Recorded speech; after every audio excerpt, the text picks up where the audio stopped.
Detox நேயர்களுக்கு வணக்கம். தாவேக்காவில் விஜயபாஸ்கர்கள் இணைப்பு விழா அப்படின்றது ரொம்ப சூப்பராக நடந்து முடிஞ்சிருக்கு. எல்லாரும் ஹாப்பி என்னாச்சு, சூப்பர் ஹாப்பி என்னாச்சு, எல்லாரும் இப்போ சந்தோஷமாக இருக்காங்க. ஏன்னா திட்டமிட்டபடி இந்த இணைப்பு விழா அப்படின்றது வந்து பார்த்திங்கன்னா சக்ஸஸ்ஃபுல்லாக நடந்திருக்குது. இதில் யாருக்கும் எந்தவித குறையும் கிடையாது அப்படின்னு நம்ம எடுத்துக்கலாம். ஆனாலும் விஜய் அவர்களுக்கு பயங்கரமாக ஒரு சிக்கலில் மாட்ட போகிறாரு அப்படின்னு தான் இன்றைக்கி எல்லார் மத்தியிலும் ஒரு கேள்வியாக இருக்குது. இன்க்ளூடிங் தாவேக்க நிர்வாகிகள் மத்தியிலே இந்த கேள்விகள் இருக்குது. ஜான் ஆரோக்கியசாமி அவர்களுக்கும் இருக்கிறதுக்கான வாய்ப்புகள் இருக்குது அப்படின்றதான் இங்கே நம்ம பார்க்க வேண்டிய ஒரு விஷயமா இருக்குது. அப்படி என்ன சிக்கலில் மாட்டிக்க போகிறாரு? 2 விஜயபாஸ்கர்கள் வந்து அதிமுகவில் எம்எல்ஏ இருந்தாங்க, ராஜினாமா பண்ணிவிட்டு சட்ட ரீதியாக என்ன பண்ணிட்டாங்க, ராஜினாமா பண்ணிட்டு தான் உள்ளே வந்திருக்காங்க. எல்லாமே சட்ட ரீதியாக தான் பண்ணுறாங்க. இதில் என்னப்பா அவருக்கு சிக்கல் இருக்குது அப்படின்னு கேட்டால், அவங்க ராஜினாமா பண்ணிட்டு வந்து சேர்ந்ததுலாம் சிக்கல் கிடையாது. அவங்க மேலே இருக்கிற கேஸ் இருக்குல்ல. ஸோ இந்த விஷயத்த அருண்ராஜ் அவர்களே மேடையில் ஓப்பனாக போட்டு உடைக்கிறாரு. இவங்க உள்ளே வந்ததுனால தாவேக்காவுக்கு பல சிக்கல்கள் வரலாம், பல இன்னல்கள் வரலாம், பல இடுக்கல் வரலாம் அப்படின்னு சொல்லிட்டு அவரே என்ன பண்ணுறாரு, ஓப்பனாக ஒத்துக்கிறாரு வச்சுக்கோங்களேன். ஸோ இப்போ என்ன விஷயம் அப்படின்னு பார்த்தீங்கன்னா, சி விஜயபாஸ்கர், எம்ஆர் விஜயபாஸ்கர் இவங்க 2 பேர் மேலே சொத்து குவிப்பு வழக்கு இருக்குது. சி விஜயபாஸ்கர் மேலே குட்கா வழக்கு இருக்குது, சிபிஐ வழக்கு இருக்குது, இடி வழக்கு இருக்குது, ஐடி வழக்கு இருக்குது. இப்படிப்பட்ட வழக்குகள் பின்னணியில் இருக்கிறவங்க இவங்கள வாஷிங் மிஷினில் அப்படியே இப்படி அலசி எடுத்தால் இவங்க தூய சக்தி ஆகிடுவாங்க. ஊழல் சக்தியாக இருந்தவங்க தாவேக்காவுடைய வாஷிங் மிஷினில் நீங்கள் போயிட்டு வந்தீங்கன்னா தூய சக்தியாக மாறிடுவாங்க. அதில் எந்த வித மாற்றம் இல்லை. ஊழல் சக்தி டு தூய சக்தி அப்படின்னு கூட நம்ம என்ன பண்ணலாம், அழைக்கலாம், அன்போட கூட அழைக்கலாம்னு வச்சுக்கோங்களேன். இதெல்லாம் அப்படி ஒரு புறம் இருக்கும்போது இப்போ தாவேக்காக்குள்ளே இவங்க வந்ததுனால ஏன் இங்கே வந்து ரைடு வர்றதுக்கான வாய்ப்புகள் இருக்குது அப்படின்னு பார்க்க வேண்டியது. இதில் பாஜக பயங்கரமான ஒரு கோபத்தில் இருக்கிறாங்க அப்படின்னு தான் பேசப்படுது. பொதுவெளியில் இந்த கருத்து ஏற்றுக்கொள்ள வேண்டிய ஒரு விஷயமா தான் இருக்குது. ஏன்னா மெஜாரிட்டி இல்லாமல் தாவேக்கா வந்து 108 சீட்டை வச்சு அல்லோல் படும்போது ஆளாக காங்கிரஸ் போய் என்ன பண்ணிட்டாங்க, உள்ளே வந்துட்டாங்க. நாங்கள் உங்களுக்கு ஆதரவு தராங்க, எங்ககிட்ட 5 சீட் இருக்குது, நம்ம கூட்டணி வச்சுக்கலாம் வாங்க, ஆதரவுன்னு மட்டும் சொல்ல, கூட்டணி வச்சுக்கலாம் வாங்க அப்படின்னு சொல்லிட்டு தான் கூட்டணி அப்படின்னும்பொழுது பாஜக கொஞ்சம் முகசுளிக்க ஆரம்பிச்சிருச்சு அப்படின்னு. இப்போது விஜய் அவர்கள் டெல்லிக்கெலாம் போயிட்டு வந்தார்ல, அப்போ துணை குடியரசுத் தலைவரெலாம் போய் பார்த்துட்டு வந்தார்ல, அந்த டைமில் கூட அவர்கிட்ட வந்து கொஞ்சம் சில கண்டிப்புகள், அன்போட கண்டிப்பு வச்சு தான் இங்கே பார்க்க வேண்டியதாக இருக்குது. ஏன்னா காங்கிரஸ் உள்ளே கொண்டு வந்துட்டீங்க, அவங்களுக்கு முக்கியத்துவம் தராதிங்க அப்படி இப்படின்னு சொல்லி சில பல ஆலோசனைகள் வழங்கப்பட்டதாகவும் அரசல் புரசலாக வெளியே தகவல் வந்துச்சுன்னு இருக்குங்களேன். இதெல்லாம் இப்படி இருக்கும்போது இப்போது தாவேக்கா இந்த விஷயத்தை வந்து ரொம்ப சீரியஸாக எடுத்துகிட்டு கூட்டணியை ரொம்ப ஸ்ட்ராங் பண்ணிவிட்டு முக்கியத்துவம் கொடுக்குற அளவுக்கு வந்துட்டாங்க.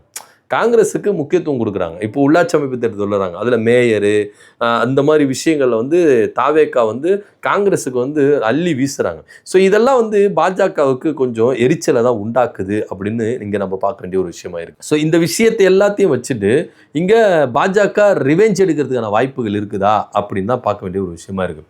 இதில் நம்ம ஒன்று உன்னிப்பாக கவனித்து பார்க்கணும். இன்றைக்கி அதிமுகவை இந்த அளவுக்கு தாவேக்கா அழிக்குது அப்படின் போது ஏன் பாஜக இன்னும் சீனில் இறங்காமல் இருக்கிறாங்க? இப்போ எல்லாருக்கும் அதான கேள்வி இருக்கும். அதிமுகவுக்கு ஒரு அறங்காவலாக பாஜக இருக்குது. அதிமுகவுக்கு எதுனா ஒன்றா முதலாக வந்து நிற்கிறது பாஜக தான். ஆனால் இன்றைக்கி பாஜக ஏன் வேடிக்கை பார்க்குது அப்படின்ற ஒரு கேள்வி இருக்குல்ல. எல்லாத்துலேயும் 1000 காரணம் இருக்குங்க. பாஜக ஒரு விஷயத்தை செய்கிறாங்க அப்படின்னா அதில் 1000 காரணம் இருக்கும். அதே பாஜக ஒரு விஷயத்தை ஒதுங்கி பார்த்து சைலண்ட்டாக இருக்கிறாங்கன்னா அதுலேயும் 1000 விஷயம் இருக்கும் அப்படின்றது இங்கே எல்லாருமே தெரிஞ்சுக்க வேண்டிய ஒரு விஷயமா இருக்குது. ஏன் பாஜக இது வரைக்கும் அவங்கள இறங்கி அடிக்காமல் இருக்கிறாங்க, ஏன் சப்போர்ட்டுக்கு வரல அப்படின்னா இது எல்லாமே ஒரு கணக்காக தான் பார்க்க வேண்டிய ஒரு விஷயமா இருக்குது. விஜய் அவர்களை தங்களுடைய வளையத்தில் கொண்டு வரணும் அப்படின்னா குற்ற பின்னணியில் இருக்கிற இப்படிப்பட்டவங்க போய் அங்கே தாவேக்கால சேர்ந்துட்ட பிறகு அதுக்கப்புறம் எடுப்பாங்க பாருங்க சாட்டையை, அந்த சாட்டை சத்தம் டெல்லி வரைக்கும் கேட்கும். ஸோ அந்த அளவுக்கு இப்போ விட்டு பிடிக்கிற கதை தான் பாஜக செஞ்சுக்கிட்டு இருக்கிறாங்க அப்படின்னு பல அரசியல் விமர்சகர்கள் கருத்துக்களை முன்வைக்கிறாங்க. இப்போ என்ன விஷயம் அப்படின்னா, ஏற்கனவே சி விஜயபாஸ்கர் இருக்கார்ல, அவர் மேலே குட்கா வழக்கு இருக்குது. இது வந்து பார்த்தீங்கன்னா திமுக வந்து என்ன பண்ணிச்சு, இந்த குட்கா வழக்கு ஆதாரத்தோடு எல்லாத்தையும் சம்பந்தி சிபிஐ விசாரணை வரைக்கும் என்ன பண்ணாங்க, போயிட்டாங்க. சிபிஐ குற்றப்பத்திரிகை தாக்கல் பண்ணாங்க. அதில் ஒரு விஷயத்த சொன்னாங்க, விஜயபாஸ்கர் அவர்களுக்கு குட்கா கம்பெனிலேருந்து மாதம் 14 லட்ச ரூபாய் அவருக்கு வருமானம் வந்தது அப்படின்னு அந்த குற்றப்பத்திரிகையில் சிபிஐ ரொம்ப தெளிவாக போட்டிருக்கு. ஸோ ஒரு வகையில் பார்த்தீங்கன்னா இந்த குற்றம் நிரூபிக்கப்பட்டு இருக்குது. இந்த விசாரணையில் அவர் குட்கா வழக்கில் மாட்டியிருக்கிறது உண்மைதாங்க, அவர் முறைகேடு பண்ணியிருக்கிறது உண்மைதாங்க அப்படின்னு நம்மளால் எடுத்துக்க முடியுது சிபிஐ கொடுத்த குற்றப்பத்திரிகை அறிக்கையின்படி.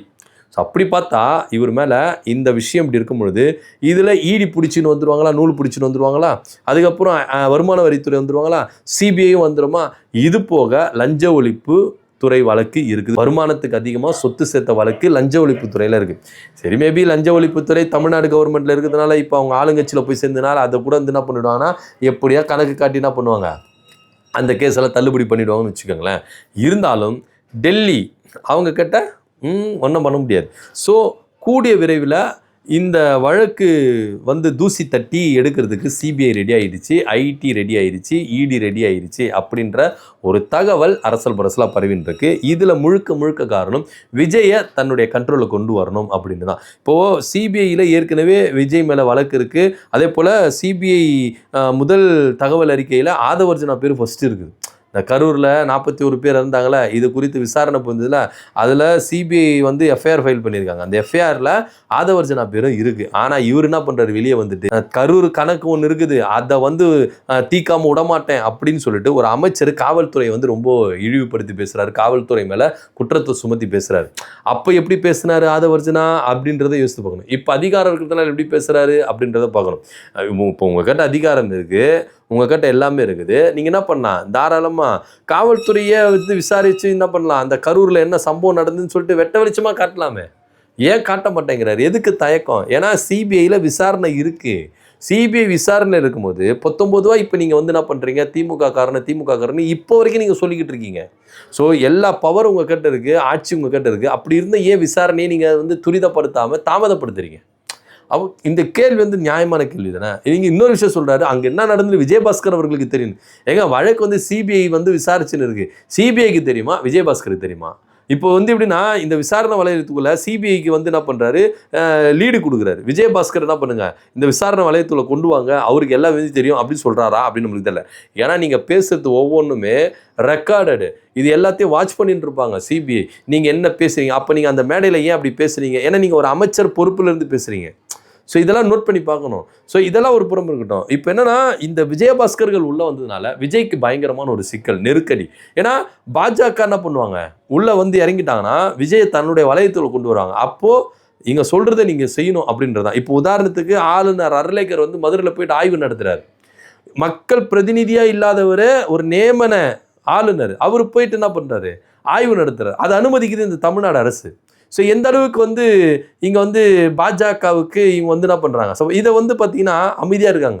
திருமாவளவன், வைகோ, இடதுசாரிகள் எல்லாமே அமைதியாக இருக்கிறாங்க. ஏன் கண்டித்து குரல் கொடுக்கல, ஏன் காங்கிரஸ் கண்டித்து குரல் கொடுக்கல? ஏங்க ஆளுநருக்கு என்னங்க அதிகாரம் இருக்குது? ஆளுநருக்கு சில அதிகாரங்கள் வரையறுக்கப்பட்டிருக்கு அரசியலமைப்பு சட்டத்துப்படி. அதிகாரத்தை மீறி செயல்படக்கூடாது. அவர் மக்கள் பிரதிநிதியே கிடையாது. அவர் எப்படி நீங்கள் ஆய்வு செய்கிறதுக்கு அலோ பண்ணலாம்? இதே தான் ஏற்கனவே அங்கே கூவத்தூரில் வந்து ஒரு கூத்து நடந்தது பாருங்கள், அந்த ஆட்சியில் அப்படி தான் நடந்தது. எடப்பாடி பழனிசாமி ஆட்சியில் ஆளுநர் வந்து ஆய்வு பண்ணார். ஆனால் இப்போ அதே தான் இந்த விஷயத்தில் வந்து என்ன பண்ணுறாரு, விஜய் அவர்கள் அலோ பண்ணியிருக்கிறாரு அப்படின்றத இங்கே பார்க்க வேண்டிய ஒரு விஷயமா இருக்குது. இது சும்மா பேசிக் தான், இன்னும் பின்னாடி வருவாங்க. இப்போ இந்த விஜயபாஸ்கர் உள்ளே வந்ததுனால விஜய்க்கு பயங்கரமான ஒரு சிக்கல், நெருக்கடி. ஏன்னா இப்போ இடி வராங்க, ரைடு விடுறாங்க அப்படின்னு நினச்சிங்கன்னா அது யாரை அட்டாக் பண்ணும், தாவேக்காவை தான் அட்டாக் பண்ணும். இதுதான் அவங்க தாவேக்கா நிர்வாகிகளுடைய குமுறலாக இருக்குது. ஏங்க குற்ற பின்னணியில் இருக்கிறவங்க நீங்கள் உள்ளே கொண்டு வந்தீங்கன்னா நாளை பின்ன சிபிஐ வந்தாலோ இல்லை ரைடு விட்டாலோ அது யாருக்கு அசிங்கம்? விஜய்க்கு தான் அசிங்கம், தாவேக்காவுக்கு தான் அசிங்கம். ஏன்னா இது இனி வந்து அவங்க வந்து பார்த்திங்கன்னா அதிமுக நிர்வாகிகள் கிடையாது, தாவேக்காவின் நிர்வாகிகள் தான். இது வந்து பயங்கரமாக ஒரு சிக்கலில் மாட்டியிருக்கிறாரு விஜய் அவர்கள். இது தாவேக்காவினரே சிலர் விரும்பலை. ஏன்னா இவங்க உள்ளே வந்ததுனால கட்சிக்கு தான் கெட்ட பேர் அப்படின்றது தான் இங்கே பல பேருக்கும் விஷயமா இருக்குது. ஆனால் இது எல்லாத்தையும் கவலைப்படாமல் ஒவ்வொரு மாவட்டத்திலையும் அரசியலில் ரொம்ப கை தேர்ந்தவங்களாம் வந்து என்ன பண்ணலாம், நாலேஜ் இருக்கிறவங்கள நம்ம ஒவ்வொரு மாவட்டத்தில் கொண்டு வந்துடலாம் அப்படின்னு சொல்லிட்டு கட்சியை பலப்படுத்தலாம்னு சொல்லிட்டு விஜய் அவர்களுக்கு யாரை தவறாக எதனா செய்தி சொல்கிறாங்களா இல்லையா நம்மளுக்கு தெரியல. இவங்க எல்லாரையும் உள்ளே கொண்டு வந்து வச்சிடறாரு அப்படின்னு சொல்லிட்டு தான் தாவேக்காவுடைய குமுறலாக இருக்குது. ஸோ இது எல்லாத்தையும் எப்படி இவர் மேனேஜ் பண்ண போகிறாரு அப்படின்னு தெரியல. ஸோ கூடிய விரைவில் இவங்க மேலெல்லாம் ரைடு வர்றதுக்கான வாய்ப்புகள் இருக்குது. டெல்லி பாஜக பார்த்துட்டு சும்மா இருக்காது அப்படின்றதான் இங்கே ஒரு முக்கியமான விஷயமா இருக்குது. இதனால் விஜய்க்கு தான் பயங்கரமான சிக்கல், தாவேக்காவுக்கு சிக்கல் அப்படின்னு தான் இங்கே பார்க்க வேண்டிய ஒரு விஷயமா இருக்குது. இதை பற்றி ஒரு கருத்து நம்மளுக்கு கீழே கமெண்ட் பண்ணுங்கள். நன்றி, வணக்கம்.